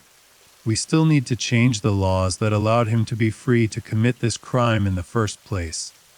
We need to make sure that other families don't have to go through what we've been through. Sierra's law will be her legacy, and it will save lives. In the months following the sentencing, the push for Sierra's law gained significant momentum. The case had received national attention, and the failures in the system that had allowed Worley to reoffend were widely discussed and criticized. Legislators in Ohio introduced a bill that would create a violent offender registry, require more stringent monitoring of individuals convicted of violent crimes, and impose harsher penalties for violations of parole or probation conditions. The proposed legislation faced some opposition from civil liberties groups who worried about privacy concerns and the potential for overreach, but the overwhelming public support for the measure, driven by Sierra's story and Sheila's tireless advocacy, pushed it forward. Hearings were held, testimony was given, and a bill was refined and improved through the legislative process. Meanwhile, James Worley was transferred to Ohio's death row at the Chillicothe Correctional Institution. Death row inmates in Ohio are held in isolation for 23 hours a day, allowed out of their cells for only 1 hour of exercise or recreation. Worley's days would now be spent in a small cell, alone with his thoughts, waiting for the lengthy appeals process to play out. In Ohio, as in most states with the death penalty, the appeals process for death row inmates can take many years, sometimes decades. Worley's attorneys immediately began filing appeals, challenging various aspects of the trial and sentencing. They argued that errors had been made during jury selection, that certain evidence should not have been admitted, that the judge had given improper instructions. These appeals would work their way through the state court system, and potentially the federal courts, a process that could take many years to resolve. For Sierra's family, the appeals process was frustrating, a reminder that even with a death sentence, true finality was still far away. But they had the comfort of knowing that Worley was locked away, that he would never be able to hurt anyone else, and that whatever happened with the appeals, he would never be free again. As time passed, the investigation into Worley's other potential crimes continued. The skeletal remains found on his property had still not been definitively identified, despite extensive efforts by investigators. DNA testing had provided limited information due to the degraded condition of the remains, and attempts to match them to missing persons cases had so far been unsuccessful. The identity of this potential victim remained a mystery, another tragedy in Worley's wake. Investigators also continued to look into unsolved cases from the regions where Worley had lived over the years. The disappearance of Robin Gardner in 1999 remained a focus of particular interest. Robin had vanished under circumstances remarkably similar to Sierra's abduction. She had been a young woman walking alone on a rural road, and she had disappeared without a trace. Her family had never given up hope of finding answers, and the possibility that Worley might be connected to her disappearance gave them a renewed sense that the truth might finally be uncovered. Detectives traveled to interview Worley in prison multiple times, hoping he might confess to other crimes or provide information about other victims. But Worley remained silent, refusing to cooperate, refusing to answer questions about anything beyond the Sierra Joven case. His refusal to speak meant that families and missing women were left in limbo, unable to find closure, unable to know for certain whether their loved ones had fallen victim to Worley or to someone else. In early 2019, more than 2 years after Sierra's murder, Sierra's law was finally passed by the Ohio State Legislature and signed into law by the governor. The law created a violent offender database that would be publicly accessible. Similar to the sex offender registry, it required individuals convicted of violent crimes, including abduction, attempted murder, and aggravated assault, to register their address and other information, and to update that information regularly. It also imposed stricter monitoring requirements, including periodic check-ins with law enforcement and restrictions on where violent offenders could live. The passage of Sierra's law was a bittersweet moment for Sheila Vakulik. She was proud that her daughter's name would be attached to legislation that could potentially save lives, that Sierra's death had resulted in meaningful change that might prevent future tragedies. But no law could bring Sierra back, could undo the horror she had experienced, could fill the void in Sheila's heart. The anniversary of Sierra's death became a day of remembrance in the community. Each July, vigils were held in her honor, with purple ribbons displayed throughout Fulton County. Scholarships were established in her name at her former high school, providing financial assistance to students who embodied the qualities Sierra had possessed: kindness, determination, and a love of athletics. A memorial garden was created at a local park, a peaceful place where people could sit and reflect and remember a young woman whose life had been cut tragically short. Josh Kolasinski struggled in the years following Sierra's murder. The trauma of losing her, of finding her bike abandoned on the road, of living through the trial and hearing the horrific details of what had happened to her, took a profound toll on his mental health. He sought therapy and counseled others who had experienced similar losses, trying to turn his pain into something that might help others. He never forgot Sierra, never stopped loving her, and he carried her memory with him in everything he did. Sheila Vakulik became a powerful advocate not just for Sierra's law but for victims' rights more broadly. She spoke at conferences, worked with other families who had lost loved ones to violence, and pushed for additional reforms in the criminal justice system. She channeled her grief into action, determined that her daughter's death would not be in vain, that some good would come from the terrible tragedy that had befallen their family.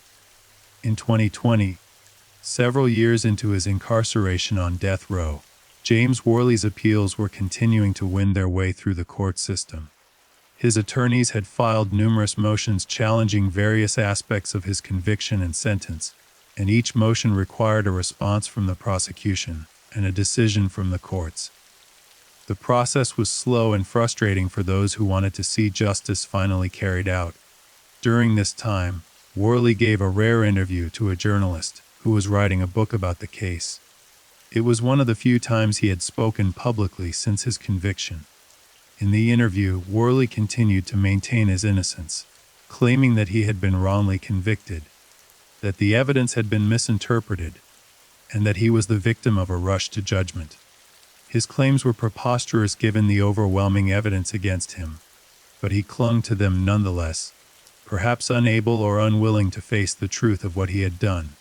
When asked about Sierra Joven specifically, Worley refused to speak about her, claiming that his attorneys had advised him not to discuss the case. When asked about his 1990 conviction, he claimed that he had been a different person then, that he had changed, that he had been rehabilitated. The interviewer noted that Worley showed no emotion during the discussion, no hint of empathy for his victims. He came across as cold, calculated, and completely lacking in human feeling. The interview was published as part of a book about the case that came out in 2021. The book explored not just the details of Sierra's murder and the investigation that followed, but also the broader questions the case raised about how society deals with violent offenders, about the failures in the system that had allowed Worley to reoffend, and about the impact of violent crime on families and communities. Sheila Vakulik cooperated with the author, hoping that the book would keep Sierra's story alive and continue to raise awareness about the need for reform. The book received significant attention and sparked renewed discussion about the death penalty, about offender monitoring, and about how to balance rehabilitation with public safety. Some argued that Worley's case demonstrated why the death penalty was necessary, that some individuals were simply too dangerous and depraved to ever be allowed to live, even in prison.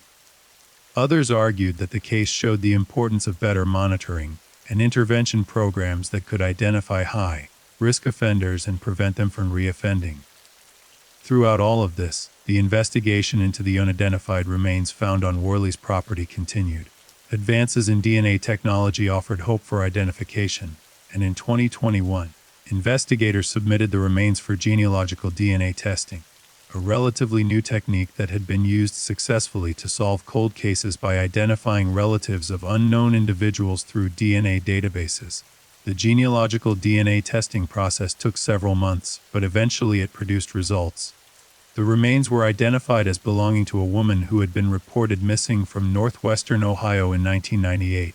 Her name was Melissa Thomas, and she had been 25 years old when she disappeared.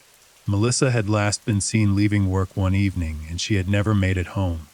Her case had gone cold years ago, with no suspects and no leads. The identification of Melissa Thomas as one of Worley's victims confirmed what investigators had long suspected, that Worley had killed before, that Sierra Joggin was not his only victim. Melissa's family, who had spent more than 2 decades wondering what had happened to their daughter and sister, finally had answers. It was not the answer they had hoped for.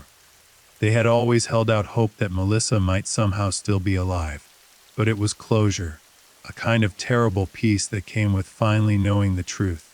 Melissa's family held a memorial service for her, giving them the opportunity to properly say goodbye after so many years of uncertainty. They also reached out to Sheila Vakulik, and the two families formed a bond, united by their shared experience of losing someone they loved to the same monster. Together, they continued to advocate for stronger laws and better protections against violent offenders.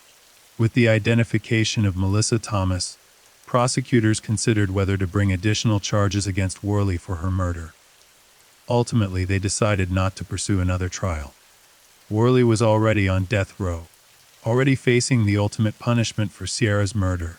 Another trial would be expensive, time-consuming, and emotionally difficult for Melissa's family, and it would not result in any additional punishment beyond what Worley was already facing. The decision was made in consultation with Melissa's family, who agreed that the most important thing was that Worley would never be free, that justice had already been served in that regard. The revelation that Worley had killed at least 2 women, and possibly more, sent shockwaves through the community once again. People wondered how many other victims there might be. How many other families might be out there still searching for answers about missing loved ones. Investigators continued to look into other cold cases, but the reality was that without Worley's cooperation, and without physical evidence connecting him to other crimes, many questions would likely remain unanswered. By 2022, James Worley had been on death row for 4 years.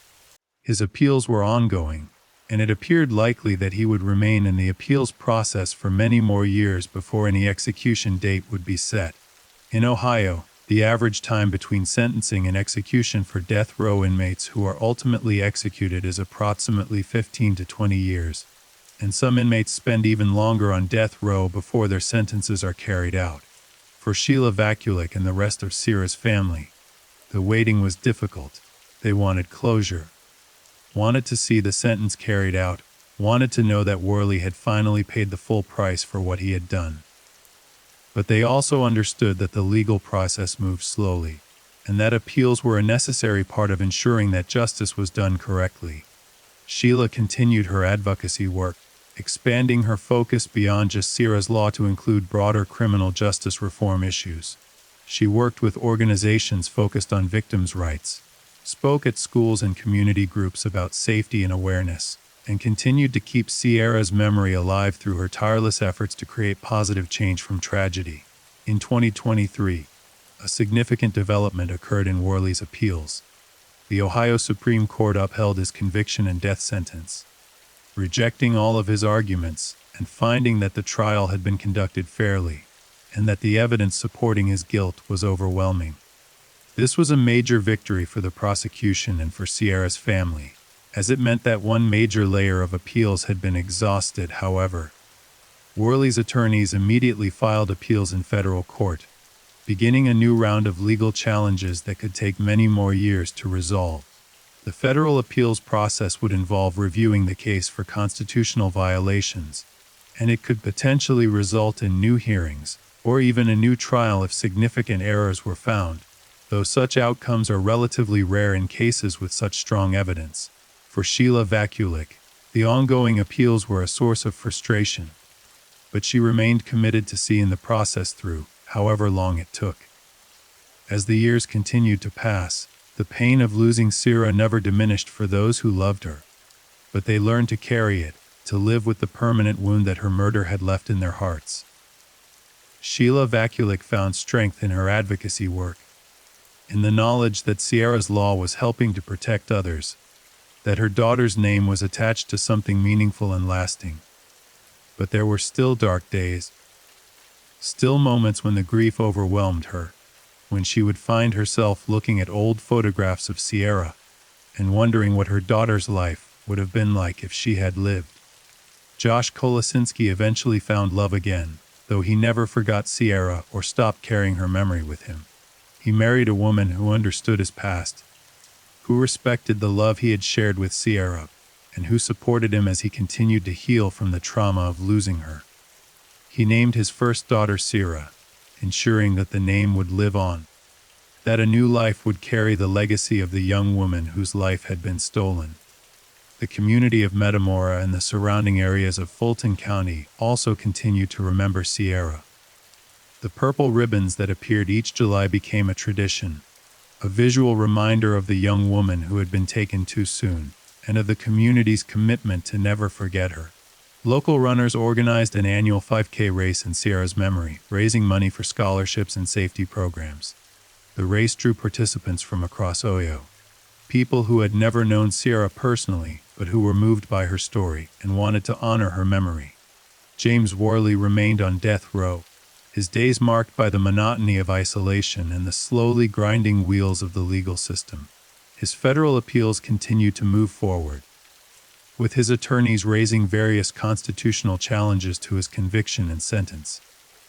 They argued that his trial attorneys had been ineffective, that certain evidence should not have been admitted, that the jury instructions had been flawed. But each argument was met with strong opposition from prosecutors, who pointed to the overwhelming evidence of Worley's guilt and the fairness of his trial. In late 2024, another significant development emerged in the investigation of James Worley's past crimes. A cold case detective in Michigan working on the disappearance of a young woman from 1995 discovered similarities between that case and Worley's known crimes. The woman, named Jennifer Hayes, had disappeared while jogging on a rural road near the Ohio-Michigan border, not far from where Worley had been living at the time. The detective contacted authorities in Ohio, sharing information about the case and asking whether Worley might be considered a suspect. Investigators reviewed the details of Jennifer Hayes' disappearance and found disturbing parallels to both Melissa Thomas's case and Sierra Javan's murder. Jennifer had been 22 years old, athletic, and had vanished without a trace while alone on a quiet road. Despite extensive searches at the time, her body had never been found and the case had gone cold. The Michigan detective had been reviewing old cases using new technology and had flagged Worley as a potential suspect based on his proximity to the area and his pattern of targeting young women on isolated roads. Ohio investigators agreed to cooperate with their Michigan counterparts, sharing information about Worley and the evidence collected from his property. They also arranged for Michigan detectives to interview Worley, though they warned that he had been completely uncooperative in previous attempts to question him about other potential crimes. As expected, when Michigan detectives traveled to the prison to interview Worley about Jennifer Hayes, he refused to speak with them, sitting silently across from them with his crossed and his expression blank. Without Worley's cooperation and without physical evidence linking him to Jennifer Hayes' disappearance, the Michigan case remained unsolved. But investigators added it to the growing list of cases that they suspected might be connected to Worley, a list that now included at least 4 women and possibly more. The question of how many victims James Worley truly claimed would likely never be fully answered. He had shown himself to be a calculating predator who had spent decades perfecting his methods, who had prepared a location specifically for holding victims, and who had demonstrated through his actions that human life meant nothing to him. The cases of Sierra Jovan and Melissa Thomas were confirmed, proven beyond any doubt through physical evidence and forensic analysis. But how many others had there been? How many women had vanished over the years, their cases filed away as unsolved mysteries, their families left to wonder forever what had happened to them? Investigators believed that the number was higher than 2. The sophistication of Worley's setup, the careful planning evident in how he'd prepared his barn, the restraints and equipment he had assembled, all of it suggested someone who had been doing this for a long time, someone who had refined his process through repetition. But without physical evidence or a confession, those other potential victims would remain cases forever shadowed by uncertainty. By 2025, James Worley had been on death row for 7 years. His federal appeals were still working through the court system, and it appeared increasingly likely that he would spend at least another decade, possibly longer, awaiting the resolution of his legal challenges before any execution date would be scheduled. For a man in his late 60s, the passage of time itself had become a form of punishment. His health was declining, the isolation of death row taking its toll on both his physical and mental condition. For Sierra's family, the knowledge that Worley was suffering in his own way provided small comfort.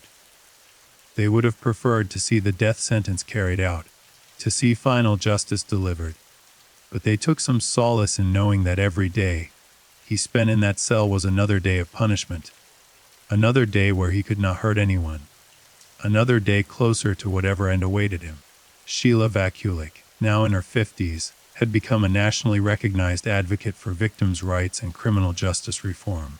She had testified before legislative committees in multiple states, sharing Sierra's story and pushing for laws similar to Sierra's law in other jurisdictions. Her advocacy had helped to meaningful changes in how violent offenders were monitored and tracked, potentially saving lives by preventing other predators from slipping through the cracks as Worley had done. The pain of losing Sierra never left her. There were still nights when she cried herself to sleep, still moments when she would see a young woman who looked like Sierra, and feel her heart break all over again.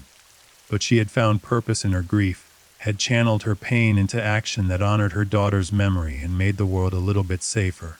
In July 2025, on the 9th anniversary of Sierra's death, a memorial service was held in Metamora. Hundreds of people attended, including family members, friends, community members, and people from across Ohio who had been touched by Sierra's story. Purple ribbons adorned every tree and lamppost in the small town. Candles were lit as the sun set, their flames flickering in the warm summer breeze, each one representing a life touched by Sierra, a memory cherished, a moment of her kindness or laughter, or love that someone carried with them. Sheila stood before the crowd and spoke about her daughter, about the vibrant young woman she had been, about the future that had been stolen from her. She spoke about the ongoing fight for justice and reform, about the importance of never forgetting, about turning tragedy into purpose. Sierra should be here tonight, Sheila said, her voice carrying across the gathered crowd. She should be 29 years old, living her life, pursuing her dreams, making the world better with her presence. But she's not here because a monster took her from us, and while we can never bring her back, we can honor her memory by fighting to make sure that no other family has to experience this kind of loss. That's what Sierra's Law is about. That's what all of our advocacy work is about. It's about turning the worst thing that ever happened to us into something that protects others. As darkness fell completely and the candles continued to burn, the crowd stood together in silence, each person lost in their own thoughts, their own memories of Sierra or their own reflections on the fragility of life and the importance of fighting for justice. It was a moment of profound sadness, but also of community, of shared purpose, of collective determination to ensure that Sierra Joven would never be forgotten. James Worley would likely die in prison, whether by execution or by natural causes, as his appeals dragged on for years. His name would be remembered, but only as a cautionary tale, a reminder of the evil that can hide in plain sight and the importance of vigilance in protecting the vulnerable. Sierra's name, in contrast, would be remembered for the light she brought to the world, for the love she shared, and for the changes that came about because people refused to let her death be in vain. Thank you for listening. If you enjoyed this case, leave a comment and subscribe. Good night and stay safe.